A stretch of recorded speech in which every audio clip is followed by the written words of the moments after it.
doing the management. Right, and so then the 4A would then be responsible for all the debts and That's the correct. insurance and the taxes and And everything. the income. And yes, And the income. and that's part of the interlocal that'll already be agreed. The income will stay with the 4A. There's a couple of things in here that I have no problem with, and a couple of things that obviously I wanted to talk about. Okay. To start right off, where we've been talking about the intent to enter into this, to tie it to the bonds. It was never meant to be tied to the bonds, so I don't know if the city would agree to tie it to the bonds, where the lease would terminate once the bonds are paid. That's something that I couldn't answer.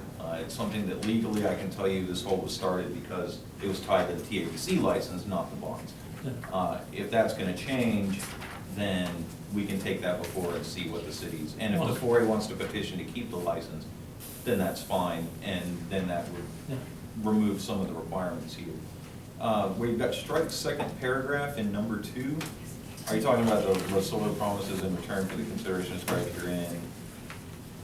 The hereby lease under the lessee of the premises, because that's the standard That's boilerplate, boilerplate standard stuff. stuff. So I just said, it said strike, so I was like, Yeah, I said thought strike about it. that. The term, we just had 300 months because that was something that the TABC would find is a long enough term to be able to throw that in. Well, this will be Again, 15 or 20 years. Right, so if you want to tie it in there, we can take that to council. I can't answer Okay. yes or no on that, but we can take it to council. Annual rental, that's standard consideration, $10, just so that there's something in there. Renewal, I'm fine with taking out if we end up tying it to the term of the bonds, then it wouldn't be a necessity for there. 6.1, that's the first one where I said, so I've already got it as lessor covenants to do that. You had mentioned changing it to lessee, which would be the city paying all Yeah, that. but unless the lessor has a management agreement. It's We gonna have a come out of the management same agreement, pocket there's wherever it nothing. goes. It's gonna come out of the same pocket because the city's gonna have to loan us the money in deficit. To then pay it off, unless, like you're saying, in 10 years, if the 4A is turning a profit, then, Yeah, Then everybody would be happy, but no, it's, if. I just wanna make sure we had, if we took on that responsibility, then we were gonna have income to fund it with. The original lease that I saw, that Lou sent to me, I think on April the 6th. that was the pass-through lease. That was the 4A does nothing out there, and the 4A has no liability, but they also have no money. But we did have the liability, because the first time, in that 6.1, it said we were responsible for all that stuff. Oh, was You know, it? all of the stuff had been, our sources of income. and Have all been that. assigned back to the city. Yeah, Yeah. that was my concern. Yeah, so that one, again, that's a policy decision about the having a manager out there. So that'll have to go to city council, Mhm. that one. Lessor having the sole rights with additional leasing and be responsible for all rental. Yeah, it's based upon a management agreement. Because I know the issue that we've got is that the city's hired an events, special events, what do you call Mr. Angelini? Talent acquisition agent, and so he contracts with the city, not with the 4A, so the events that he gets will have to be able to be put on out there at the Civic Center. And so that would be, When did you guys do that? When did you, They did that in March. It came up with this extravaganza, oh geez. so the holiday extravaganza and some other events, so they'll be scheduled events like any other event. Is it a long-term agreement? with the 1 city? year. so there would have to be some coordination that says the city can put on some events, the 4A can put on some events. Nobody has exclusivity, but there should be some coordination for scheduling purposes and things like Yeah, that. in other words, we don't wanna lose, we've got a responsibility to people who we've already leased the building to. Right. And we have a responsibility, we need to be able to lease the building. And he would have to go through the city to coordinate that. Exactly, but he wouldn't lease with the 4A, his only contract's with the city. city. So if you say that the lessor has the sole rights associated with leasing, then you're like, well, okay, he can't do anything at the Civic Center. How did that get through the city council? Well, we want to put up something, do we have to go to city council too? No. No, the 4A is free to put on your own events, it just, Well, So, they told me different sometime back. that's where we'll have to have some meshing in between the two entities, and Gloria unfortunately will get stuck doing that. Yeah, see, Yeah. we already have problems with scheduling because we've got, the athletic events that are next door. And we have to coordinate them, like with the summer program and things like that. Henrietta and I and Gloria have been through that a couple of times where we've had to sit down and hash out, who's got leasing rights to the building.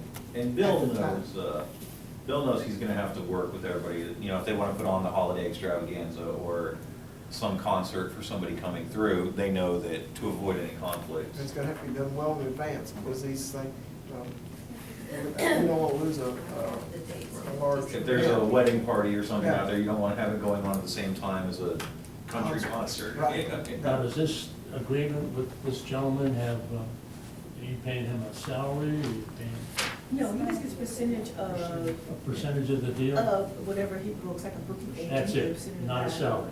No, no, it's not a day-to-day operations kind of thing. But that's the city's business, and the city can choose who they wanna hire to do that sort of thing. Well, I wish you say good luck with that guy. I know. So that's the only thing on 6.2, 6.3, you said was fine as is. 6.4, the ability to install fixtures. Yeah. We said since we're leasing out there, if we decide, to put in another kitchen or something like that, we can take that out if you want to be solely responsible for anything of that nature, and just say that we can't install anything out there, and then it would be on the 4A. The city could say, well, we want another kitchen, build it, and then y'all would have to do that instead of the city doing it itself. I'm fine with that. I mean, it'll still, the way it works, and Tom, you're kind of jumping into to this fun web. It's the 4A. Yeah, go ahead. Your general lease scenario in your commercial lease or residential one is if it's not there before you start the lease, then they're not responsible, the person leasing the leaseor isn't really responsible for adding fixtures and whatnot, but you might have your commercial occupant would be the person who brings these fixtures in. And that's kind of why that's written into that, because the city might actually improve the property and it would benefit the leaseor as well. Yeah, one of the things along that same line is the sound system. If we're renting out the sound system, Gloria can tell you, we've had some requests for different sound systems. Sound system is not necessarily what it needs to do for entertainment or even for them to have different kind of meetings.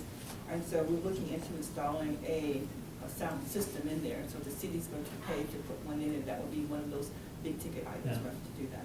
Instead of having it come out of your O&M budget, it would come directly out of the city and be put in. But we just want to make sure we retain ownership of it then, because it is taxpayer funds that are being used for it, just making sure everything's allocated properly. Mhm. So that's where it's in there. We have the ability to install them, but we retain title to them and everything else. Maybe what I would suggest is, that, if you remove it, minimal damage to the No. structure. Yeah, I got it. And I guess most of the stuff that I put in this is basically keeping the 4A under, managing the property.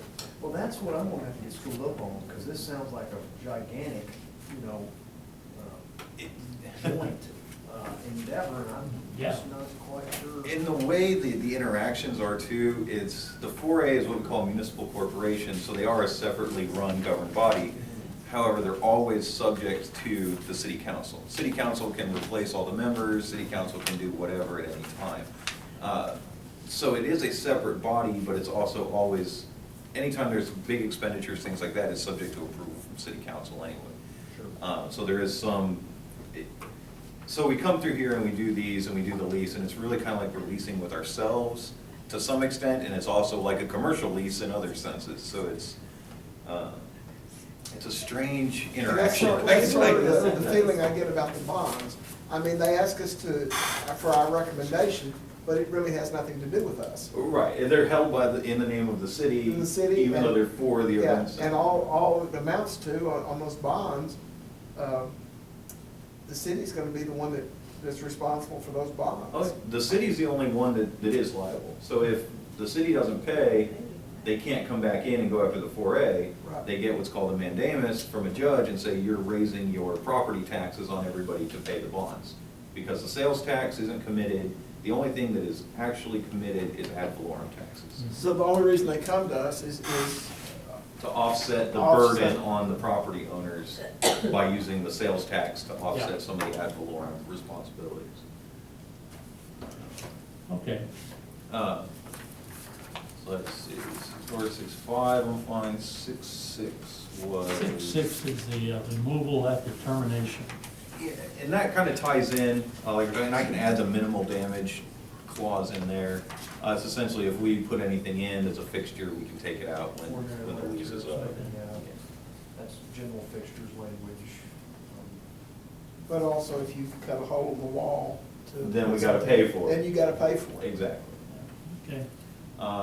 6, 7, I see you have some concerns about the bonds, but like we just talked about, it doesn't actually affect the bonds if the place burns down,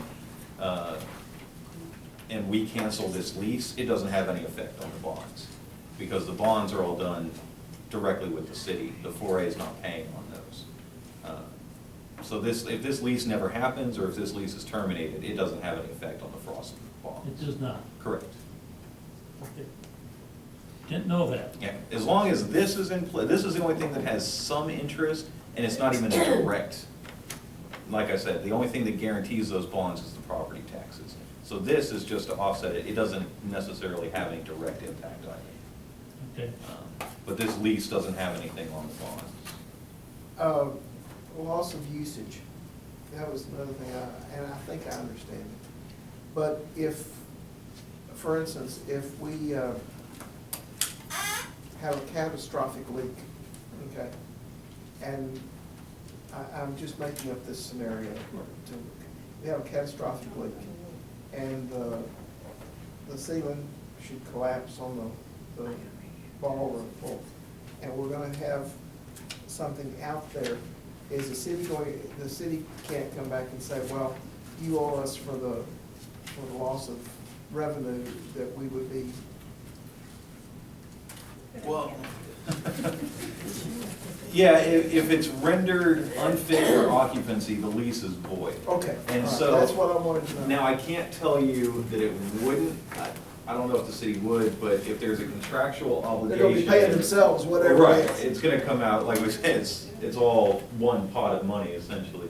But what would happen then is if something happened to the civic center, there couldn't be an activity performed out there, and that breached some contract with a performer or with something like that. For instance, Angelini. Right. Then, in full disclosure, there could be a claim for it. Well, who's gonna pay the claim? It's gonna have to be the city It's paying gonna themselves. turn around to either the insurance that gets paid out on it, or the city, because the O&M's obviously not gonna cover that claim. So, worst case scenario, what it would do is then tack on to that payout at the end of the 15 or 20 years. So in full disclosure, I'll tell you that. I can gladly add in there something, if you want I to was run it just to concerned council. that, you know, if something like that should happen, that they weren't gonna say, well, 4A, you owe us X number of dollars here, because we can't, we have a contract with Angelini, and he's booked a $50,000 event here. And, of course, the bottom line is, so as we've said, it's gonna come out of the city's pocket anyway, because 4A doesn't have that. And what I'll do is I'll get with Tom and we'll do kind of a indemnity on performance or something like I was that. thinking, but I was also thinking what the city councils would think about that. Yeah, and like I said, it's something where on paper we want it to be there, but the way the two bodies interact, Yeah. like Mr. Gleason saying, it would be the city paying itself, so there shouldn't be too much resistance, but we can put it in there. That's 6.14. That's 6.7. It's the effective damage to property or premises. That's, I mean, what is the city of Floresville like? Do the people that work at the event center, are they city employees? We got one. They are. One city Well, two, I employee. have a maintenance guy. Oh. They're city Okay, employees. well, I'm definitely not anticipating. She's our My name's receptionist. Gloria Martinez. Hi, She's Gloria. our receptionist, our setup person. Anything else that needs to be Sleep done, and head janitor? The mopper, Look, they are city employees. yeah, we understand. Okay, well, I was just curious, I mean, I'm familiar with that. 6.8, just forget it, I was just, that's. Oh, the 14 years. I checked off, everything is fine on the rest of these. Well, Lessor, lessee shall breach, that's, I can add that in. yeah, And City of Floresville, or the 4A Corporation, that's fine. Right. 6.10. 6.0, I know you got it marked here to talk with council. yeah, we're gonna need some legal opinion. Yeah.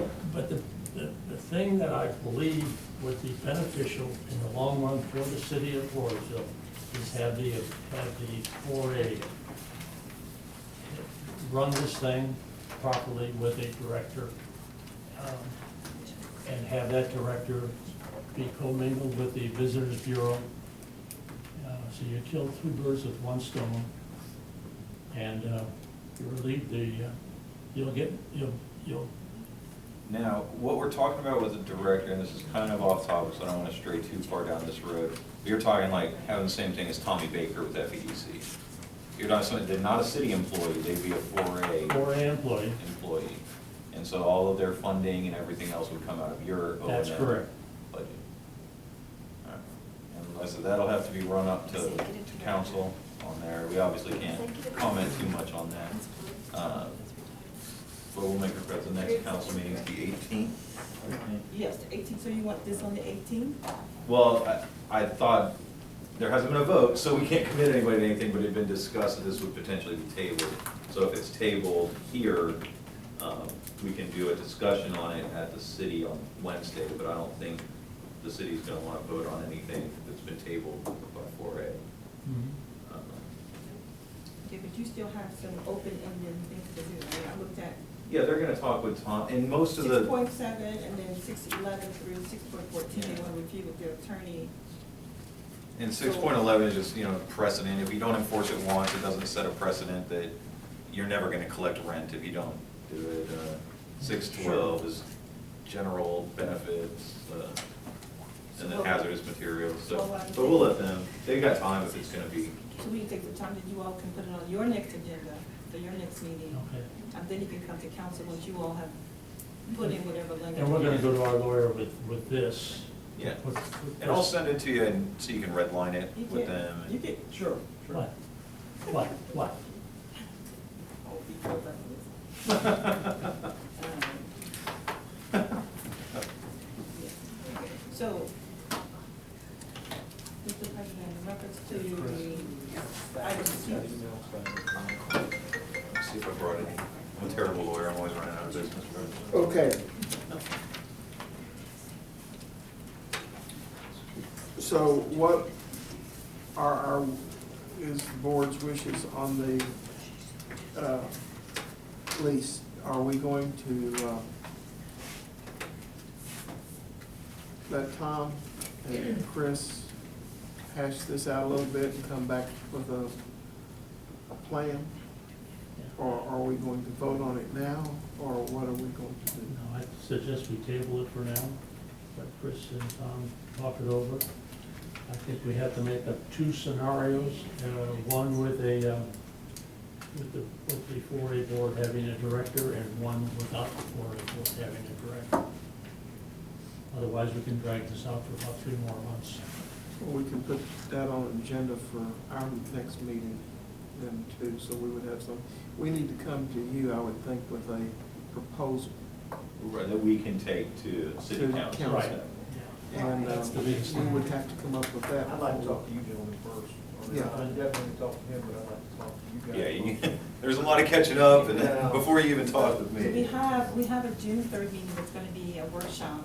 And at our last meeting, we said we're gonna have a set meeting for the FOI to start getting into the habit of meeting.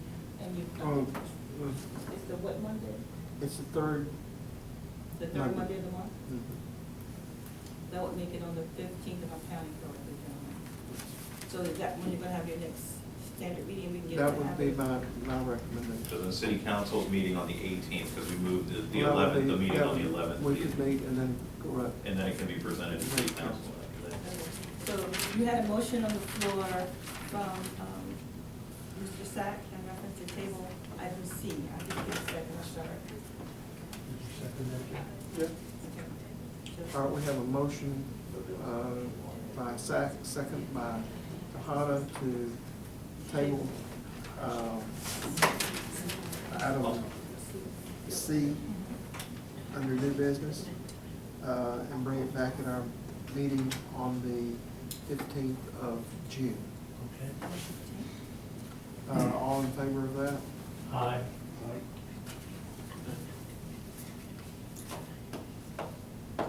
Okay. I believe that's the last agenda item we have on our agenda. And so with that, I'm going to say that we're going to close this meeting at about 43 after 7 o'clock. Thank you. Thank you.